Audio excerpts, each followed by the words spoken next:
Hello, everyone, and welcome to another episode of Leadership Insights on Conversation with Shenila.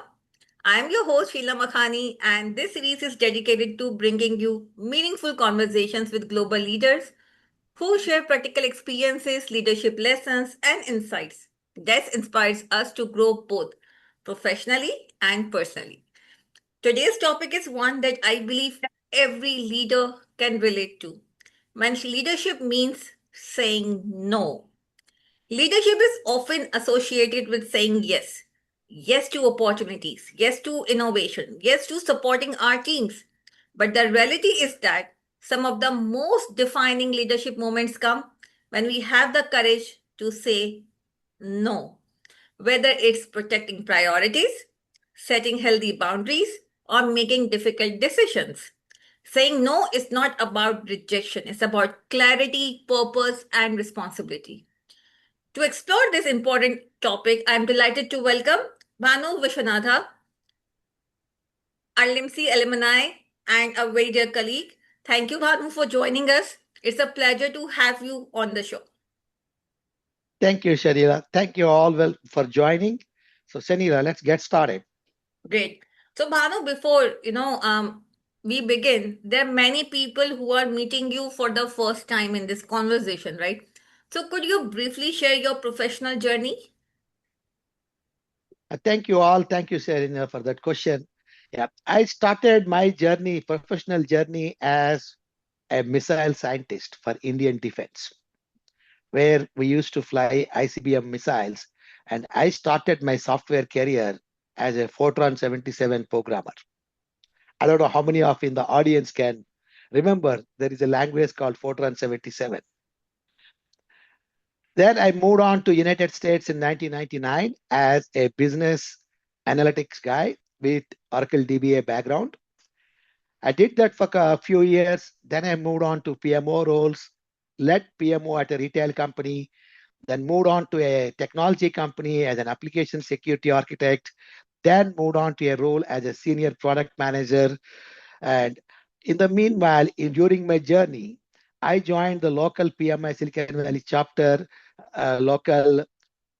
I got my PMP in 2004, joined the chapter, started serving on the board for so many years, then got into LIMSI 2020 batch, completed that, made some good friends. Overall, I am a people's person. I believe in going and working collaboratively with the cross-functional teams, the stakeholders. It is not the question of whether you know everything or not. It is a question of having the mindset that the other fellow may know better than me, or they know something which I don't know. So that is my way of leadership, looking at it as you are a people's person and you are here to lead and serve, not to get served. Great. So LIMSI 2020 and I am LIMSI 2019. So we are proudly that we are LIMSI alumni. Yeah. Oh, great. So, Bhanu, one thing I have noticed throughout my own career, and I think many people would agree with me on that, that are many professionals associate leadership with always being available, always saying yes. But your perspective suggests something different, right? Why do you believe that, learning to say no is actually an important leadership skill? Excellent, Shanita. This is a good starting question. Saying yes is to really people want to please everybody. Unfortunately, leadership is not pleasing everybody. Leadership is making decisions to stay on focus, to make sure that whatever we are doing with the available resources is aligned to the organization's strategy and mission. So, your goal as a leader, the moment you realize that I'm not here to please everybody, then that saying no becomes that much easy.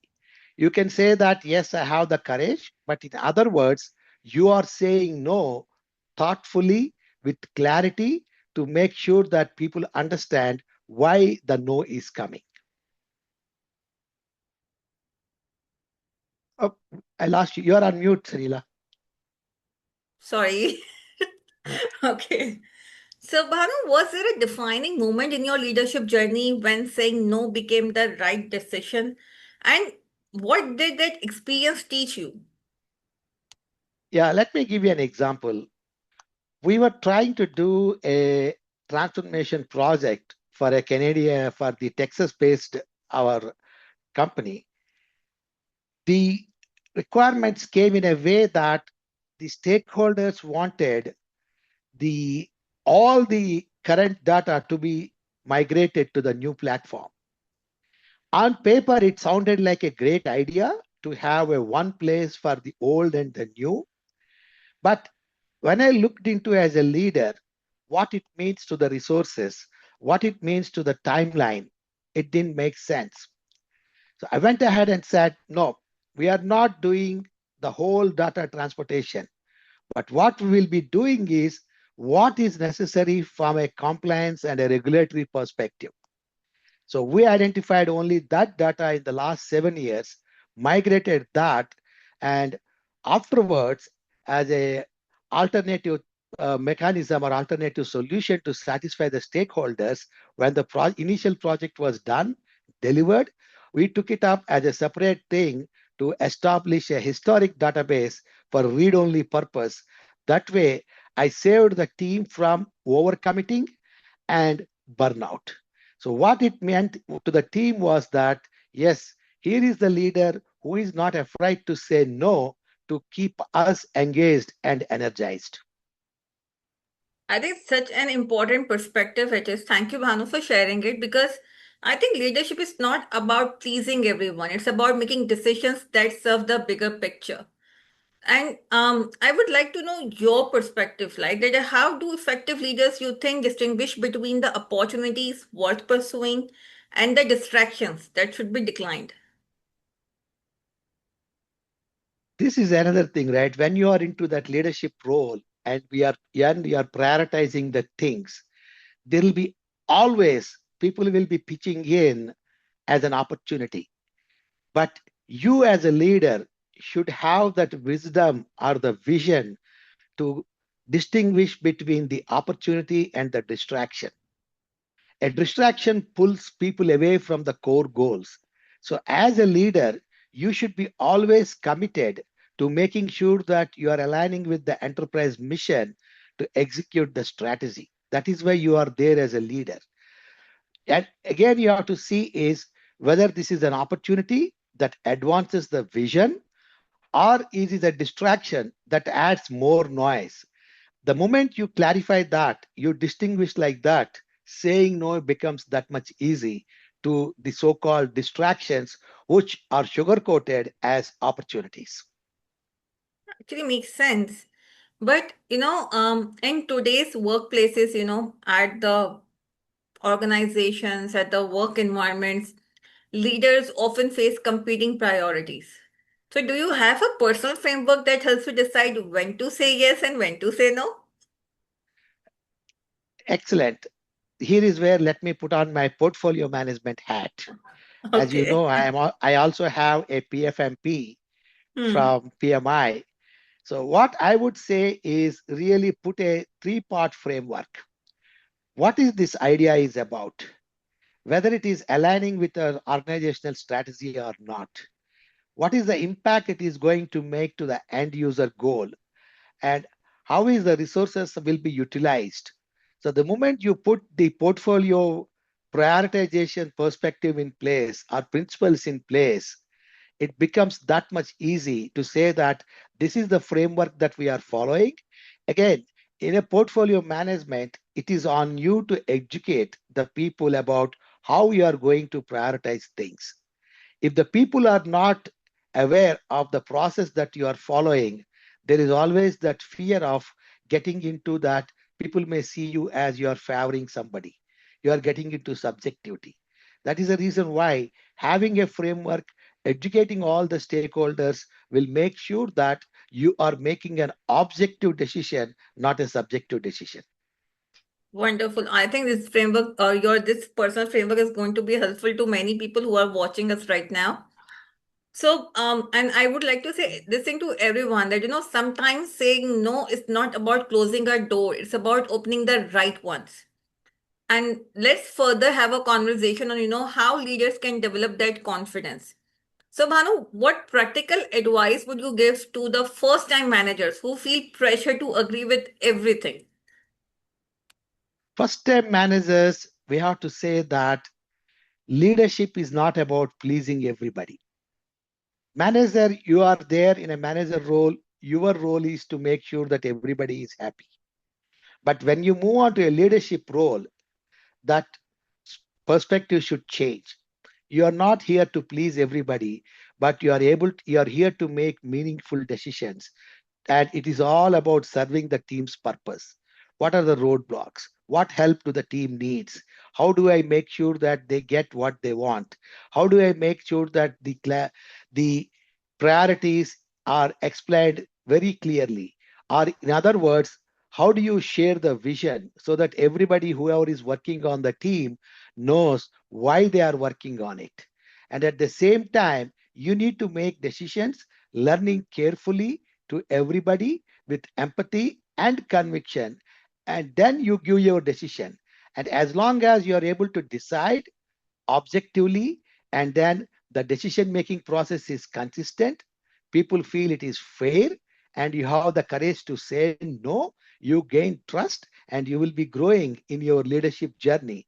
Otherwise, people will see you as a manager who is afraid to say no, who is here to please the bosses, and that's where your leadership, you as a leader, will be starting your downward journey, not upward journey. So, Bhanu, if you could encourage, right, the first time managers to become more comfortable in saying no, where should they begin? I would say start practicing radical candor. Okay. Radical candor is all about gaining the trust of the individual to say that I care for you, but I challenge you directly. No sugarcoating, no beating around the bush. I will be coming to you directly if something is not working, but in all the intent is that I am caring for you and I want you to grow in your career. As long as you practice this and then give the feedback, people will see the honesty, the integrity in you, and then that's where the trust will be building up. According to Stephen Covey, there is nothing called losing trust. I mean, gaining trust. It is all about losing trust.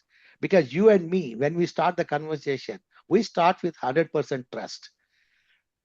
The behavior that you exhibit in the day-to-day task, how do you deal with people, how do you communicate, that is where the trust bank either will increase or decrease. So my advice to the first time managers is start practicing this consciously. Radical candor along with active listening will make you a great leader. Wonderful. Radical candle along with active listening can make wonders. I would say that. Yes, can't agree more to it. So, Bhanu, I would like to ask you something a little bit more personal. That looking back over your leadership journey, what lessons took you longest to learn? This is a tough question that I need to think. And one thing that if somebody asks me, what is your weakness or what is your area of improvement, I would say that managing up. Throughout my career, throughout my leadership journey, people I come across as a strong communicator. And in fact, one of the IBM executives once gave me a feedback that no hiring manager will hire you because you come across so strong with your communication and your skills, they feel intimidated. So you always should see that you are being interviewed by at least a person who is 2 levels above you. Then you will have a chance. But luckily for me, that never happened. I was okay. So, but the biggest thing, if somebody asks me what is that I need to work on or what I struggled with, that is managing up. Okay, so before I will proceed or move forward towards our rapid fire, I have one question in the comments which I would like to share. And if you can respond to it, that have you ever experienced a situation where saying no actually improved a relationship or a team's performance? Absolutely. Let me tell you an example. When I was leading the customer success, or I was acting as a business relationship manager between IT and the customer success business unit, business organization. The customer success business organization, they had multiple siloed departments, siloed their own IT type of work people. When the AI bandwagon or when the AI bug came into the market 2 years ago, everybody started working on incident resolution as their AI use case. So I, as the bridge between the IT and the stakeholders, the business stakeholders, had to make a decision that, okay, 5 people have come to me with a similar problem. So which one I solve? First and foremost, I said no to everyone. That none of these is prioritized. None of them were there in our roadmap. So we are not doing anything right away on it. So I brought together all the idea proposers for into a meeting, consolidated all the 5 ideas into one, made sure that we have one use case serving the purpose of the 5 groups that have brought that idea. We went through the prioritization process, got it prioritized, worked on it, and delivered within 90 days to the satisfaction of all the 5 groups. So initial saying no to all the 5 groups was the starting point. So that's why have courage to say no. You don't have to say yes to everything. Similarly, in interviews, you don't have to say that I know everything. I don't know is also a right answer in an interview. Always remember that. Absolutely. I think that's the biggest mistake we always do in the interviews. I completely agree. So, Banu, is it time for our rapid fire? Are you ready? Sure. Okay, so let's have a little fun about. So, whatever comes to your mind first, just say it. All right. So, one word that defines leadership. Integrity. Okay. Leaders do the right things even when it is difficult. Yes, and I loved it. Do the right thing even no one is watching you. So, I think that's amazing. So, one book every leader should read. The 4 disciplines of execution. Author? Author is somewhere here. I got in my library. let It's- me let me go and grab. Shall I no, I move? think we can have it. I will put it in the footnotes. No Yeah, worries. So, one habit every leader should stop. I think I gave the answer already. Practice radical candor. Okay. One habit every leader should start. One to stop, another Learn, one to start. stop micromanagement. Okay. Start, learn to forgive, forget, and keep move forward with humility. Right. Forgive and forget. Amazing. So, one leadership myth, according to you. Leaders create followers. Actual thing is true leaders create leaders, not followers. Absolutely. And so, complete this sentence. Leadership is. Leadership is serving without you in the picture. Okay. Wonderful, Bhanu. You aced it, I would say. So, before we conclude, if our audience remembers only one lesson from today's conversation, what would you like that lesson to be? Leadership is not a title. Everyone can be a leader with their choice of things to do in their circle of influence, and more importantly, the willingness to do the right things, as you said, when nobody is watching.